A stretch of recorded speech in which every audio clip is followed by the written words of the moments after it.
এবারের ত্রয়োদশ জাতীয় সংসদ নির্বাচনে ভোট গণনা ও ফলাফল ঘোষণায় দেরি হতে পারে, কিন্তু এর পেছনে কারণগুলো কি কি, আর ফলাফল ঘোষণায় কটা বেজে যেতে পারে, এ নিয়েই আজকের বিশ্লেষণ। রয়েছে আমি আব্দুল আল হোসাইন, আর আমার সঙ্গে যোগ দিচ্ছেন সহকর্মী রিয়াদুল করিম। অসংখ্য ধন্যবাদ যোগ দেওয়ার জন্য।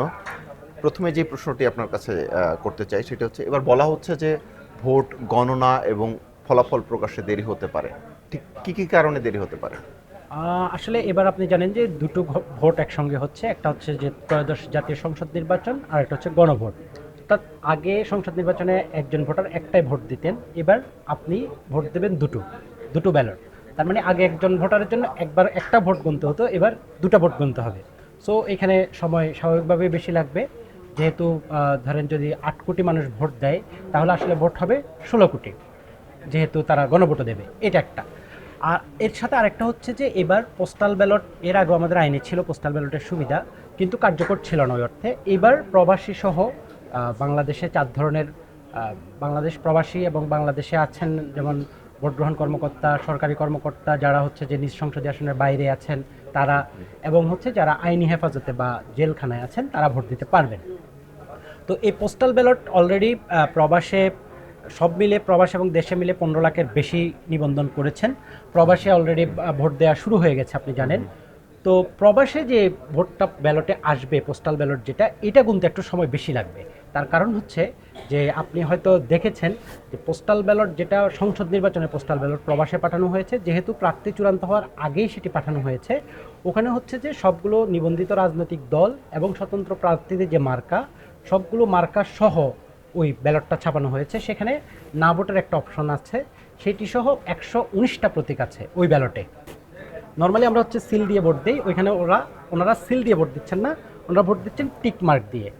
তো কলম দিয়ে কলম দিয়ে, হ্যাঁ কলম দিয়ে টিক মার্ক দিয়ে। তো এখন যখন আপনি ব্যালটটা গুনবেন রেজাল্টের জন্য, তখন 119টা প্রতীক আপনাকে দেখতে হচ্ছে, ওটা 2 পেজ উল্টায় দেখতে হচ্ছে যে কোথায় দিয়েছেন।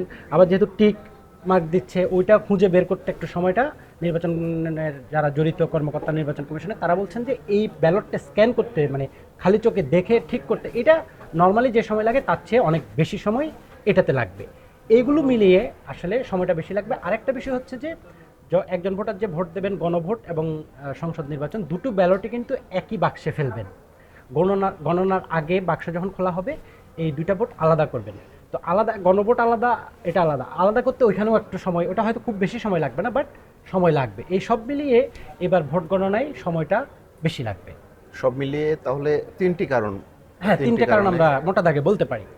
আচ্ছা, এবার পোস্টাল ব্যালটে অনেকে ভোট দিচ্ছেন, আপনি যেটা বললেন যে প্রবাসের অনেকে দিচ্ছেন, এমনকি দেশেরও সরকারি কর্মকর্তা সহ বিভিন্ন জায়গা থেকে পোস্টাল ব্যালটে ভোট দেবেন তারা। এই পোস্টাল ব্যালটের যে গণনা প্রক্রিয়া, সেটা কি হবে, কিভাবে গণনা হবে? পোস্টাল ব্যালটটা আসলে হচ্ছে যে আমরা নর্মালি হচ্ছে, আপনি বা আমি যে কেন্দ্রের ভোটার, আমরা ওই কেন্দ্রে গিয়ে ভোট দেই। ওইখানের প্রিজাইডিং অফিসার এবং পোলিং অফিসার যারা আছেন তারা ভোটটা গণনা করেন। আর প্রবাসী বা দেশে যারা পোস্টাল ভোট দিচ্ছেন তাদেরটা একটু ভিন্নভাবে গণনা হবে। সেটা হচ্ছে যে প্রত্যেকটা সংসদীয় আসনের রিটার্নিং অফিসারের কাছে ওই ভোটটা চলে যাবে। যেমন আমি যদি চট্টগ্রাম 4 আসনের ভোটার হই, আমি যদি পোস্টালে ভোট দিই, এটা চলে যাবে চট্টগ্রাম 4-এর রিটার্নিং অফিসারের কার্যালয়ে। 300 আসনের রিটার্নিং অফিসারের কার্যালয়ে 300টা ভোট গণনা কেন্দ্রের মতো করে একটা কেন্দ্র থাকবে। ওই ওই সংশ্লিষ্ট আসনের ভোট ওই রিটার্নিং অফিসারের কাছে চলে যাবে। 4:30 পর্যন্ত আপনি ভোট দিতে পারবেন। 4:30টার মধ্যে যেসব পোস্টাল আসবে সেগুলো গণনায় নেওয়া হবে। তো ওই রিটার্নিং অফিসারের কার্যালয়ে একটা ভোট কেন্দ্রের আদলে একটা থাকবে, এখানে শুধু গণনার জন্য। সেখানে প্রিজাইডিং অফিসার থাকবেন, তারপরে পোলিং অফিসার থাকবেন, এবং প্রার্থী বা দলের এজেন্ট থাকতে পারবেন, গণমাধ্যম কর্মী, পর্যবেক্ষক তারাও থাকতে পারবেন। তাদের উপস্থিতিতেই এই ভোটটা গণনা করা হবে। অর্থাৎ সব কেন্দ্রে কেন্দ্রে গণনা হচ্ছে না, এটা হচ্ছে রিটার্নিং অফিসারের কার্যালয়ে আলাদা একটা কেন্দ্র থাকবে, সেখানে গণনা করা হবে।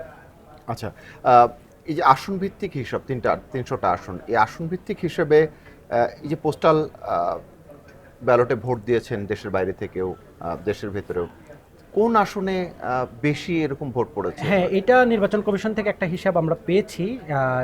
সেখানে দেখা যাচ্ছে যে 10,000-এর বেশি নিবন্ধন করেছেন। ভোট কত দেবেন এটা আমরা এখনো বলতে পারি না, বাট ভোট দেওয়ার জন্য নিবন্ধন করেছেন 10,000-এর বেশি একটা আসন। এরকম আসন আছে 18টা। আচ্ছা। ঠিক আছে, এর মধ্যে বেশিরভাগ 18টার মধ্যে একটি ছাড়া সবগুলোই হচ্ছে চট্টগ্রাম বিভাগে, নোয়াখালী, ফেনী এই এলাকায় বেশি। সবচেয়ে বেশি 16,038 জন নিবন্ধন করেছেন ফেনী 3 আসন থেকে। আর হচ্ছে যে 5,000 থেকে শুরু করে 10,000 পর্যন্ত এরকম ভোটার নিবন্ধন করেছেন এমন আসন আছে 97টি। বাকিগুলোতে হচ্ছে 5,000-এর কম। আর সবচেয়ে কম হচ্ছেন বাগেরহাট 3 আসনে 1,544 জন নিবন্ধন করেছেন। এটি দেশে এবং প্রবাসী মিলিয়ে। আহ, ভোটের তো আর বেশি দেরি নেই, 12ই। 2 সপ্তাহ, হ্যাঁ। হ্যাঁ হ্যাঁ, আর খুব বেশি সময় বাকি নেই। তো এই সময়ের মধ্যেও তো এখনো অনেকে যাদের আদালতের রায়গুলো পেন্ডিং ছিল আর কি, হ্যাঁ, প্রার্থিতা ফিরে ক্ষেত্রে পেয়েছেন প্রার্থীরা। তো তাদের যে ভোটগুলো পোস্টাল ব্যালটে যারা ভোট দিবেন তারা আসলে এখানে কিভাবে ভোট দেবেন? কারণ হ্যাঁ, অনেকে তো ইতিমধ্যেই ভোট দিয়ে ভোট দিয়ে ফেলেছেন। ফেলেছেন, রাইট। এটা একটু জটিলতা হচ্ছে বা হবে। সেটা হচ্ছে যে আমাদের যেহেতু নির্বাচন কমিশন একটা হিসাব করে দেখেছে যে পোস্টাল ব্যালটে দেশের বাইরে থেকে ভোট মানে ব্যালটটা পাঠিয়ে আবার নিয়ে আসা, এটা 25 থেকে 35 দিন ক্ষেত্রে এই একটা লম্বা সময় লাগে। তো আমাদের প্রার্থিতা চূড়ান্ত হওয়ার পর কিন্তু সময় থাকে আমাদের হাতে 3 সপ্তাহ। তো এই 3 সপ্তাহের মধ্যে তো এটা কাভার হবে না। এই কারণে নির্বাচন কমিশন ঠিক করেছে যে প্রার্থিতা চূড়ান্ত হওয়ার আগেই প্রবাসে যারা আছেন তাদের জন্য ব্যালটটা পাঠিয়ে দেবেন এবং পাঠিয়ে দিয়েছেন। তো সেক্ষেত্রে সবার প্রতীক আছে, প্রার্থী নেই কিন্তু স্বতন্ত্র প্রতীক আছে। এখন কথা হচ্ছে যে যেমন আদালত থেকে আপনি যেটা বললেন যে ফিরে আসার সুযোগ আছে, কেউ কেউ ফিরে পাচ্ছেন। অলরেডি কিন্তু অনেকে ভোট দিয়ে আমাদের প্রায় নির্বাচন কমিশনের হিসাবে 20,000-এর বেশি অলরেডি তারা পাঠিয়ে দিয়েছেন, দেশে চলে এসেছে প্রবাসে। সো এই ক্ষেত্রে ধরেন আপনার আসনে যদি নতুন করে কেউ প্রার্থিতা ফিরে পায়, এখন আসলে তার স্বতন্ত্রের ক্ষেত্রে, দলীয় ক্ষেত্রে হলো যে ধরেন দলীয় প্রতীক আপনি হয়তো জানেন যে বিএনপির প্রার্থীর প্রতীক কি, ইয়ার প্রতীক কি, কিন্তু স্বতন্ত্রের ক্ষেত্রে তো আপনি সেটা জানছেন না, বা আপনার এখানে প্রার্থী আছে বা তার প্রতীক কি সেটা আপনি জানছেন না। এই ক্ষেত্রে এটা এই পোস্টাল ব্যালটের একটা দুর্বলতা তো অবশ্যই। এখন নির্বাচন কমিশন 25 জানুয়ারির মধ্যে ভোট দিতে বলেছে, শুরু করতে বলেছে। তো অনেকে ভোট অলরেডি দিয়ে দিয়েছেন। তো এইখানে একটু জটিলতা থেকে যাচ্ছে। হয়তো নির্বাচন কমিশন, আমরা আশা করবো যে এই বিষয়ে একটা নির্দেশনা হয়তো দিতে পারে। আচ্ছা, এখন আরেকটা বিষয় হচ্ছে যে সাধারণত যদি ভোট গণনায় দেরি হয় কিংবা ফলাফল প্রকাশে যখন দেরি হয় তখন গুজব হ্যাঁ, ছড়ায়। নানা ধরনের গুজব হ্যাঁ। ছড়িয়ে যায় যে রেজাল্ট হয়তো কোনো ধরনের ম্যানিপুলেশন হচ্ছে। তো সরকার এক্ষেত্রে এই বিষয়টি কিভাবে নিচ্ছে কিংবা কি ভাবছে এ নিয়ে? এটা হচ্ছে গত 21 জানুয়ারি মাননীয় প্রধান উপদেষ্টার নেতৃত্বে একটা আইন শৃঙ্খলা বিষয়ক বৈঠক হয়েছিল। সেখানেও এই জিনিসটা এসেছে যে রেজাল্ট দিতে যদি দেরি হয় তাহলে নানা ধরনের গুজব ছড়িয়ে পড়তে পারে। তাছাড়া এবার তো সোশ্যাল মিডিয়া নিয়ে একটা আশঙ্কা আছেই যে অপপ্রচার, গুজব, এআই এর অপব্যবহার হতে পারে। তো এইটার জন্য ওইখানে আলোচনা হয়েছে এবং সরকারের তরফ থেকে ওই দিন স্পেসিফিক বলে দেওয়া হয়েছে যে এবার ভোট গণনায় দেরি হবে, যাতে গুজব ছড়ানোর সুযোগটা না থাকে। এরপরে নির্বাচন কমিশনও গতকাল বলেছে যে এবার ভোট গণনায় একটু দেরি হবে। কেন দেরি হবে যেটা আমি আগে বললাম, তারা কারণগুলো তুলে ধরেছে। তো এটা আগ থেকেই সরকার এবং নির্বাচন কমিশন বলছে যে দেরি হবে এবার। সো এই তথ্যটা যদি সাধারণ মানুষের কাছে থাকে যে হ্যাঁ এবার দেরি হবে, তাহলে আমার মনে হয় যে গুজবটা ওই অর্থে ছড়ানোর সুযোগ থাকবে না। এবং আমার মনে হয় সরকার এবং নির্বাচন কমিশন এটা আরও ভালোভাবে তারা প্রচার করতে পারে যে কেন এবার সময় বেশি লাগতে পারে। সবশেষ যে প্রশ্নটি আপনার কাছে, দেরি হবে আমরা জানিও, ইতিমধ্যেই এটা নিয়ে আলোচনা হচ্ছে। ভোট ভোট গ্রহণের পর ফলাফল প্রকাশ যে হবে সেটা কয়টা নাগাদ হতে পারে? আচ্ছা, এটা হচ্ছে যে আমাদের তো 300 আসনে সংসদ নির্বাচনে 300 আসনে হবে। তো নর্মালি রিটার্নিং অফিসার হচ্ছে তার আসনের একটা বেসরকারি ফলাফল দিয়ে দেন। তো আমরা অতীতে নির্বাচনে দেখেছি যে ধরেন 10টা 11টার পর থেকে বিভিন্ন আসনে যেখানে ভোটার কম সেখানে আগে ভাগে হয়ে যায়, যেখানে বেশি মধ্যরাতের পরেও হয়। তো এবার আসলে যেহেতু সময়টা বেশি লাগবে, কতক্ষণ লাগবে এটা স্পেসিফিক বলা যাচ্ছে না কতক্ষণ লাগবে। তো গতকাল আমরা একজন নির্বাচন কমিশনারের সঙ্গে কথা বলেছিলাম এই বিষয়ে। তো উনি আমাদেরকে একটা ধারণা দিয়েছেন। উনি বলেছেন যে হয়তো এবার রেজাল্ট হতে শেষ রাত হতে পারে, অথবা খুব বেশি হলে তার পরের দিন সকালে। অর্থাৎ 12 তারিখ যদি ভোট 12 তারিখ হবে, সেক্ষেত্রে 13 তারিখ সকালে বা দুপুর নাগাদ আমরা হয়তো পুরো 300 আসনের রেজাল্ট পেতে পারি। এই ধরনের ধারণা তারা আমাদেরকে দিয়েছেন।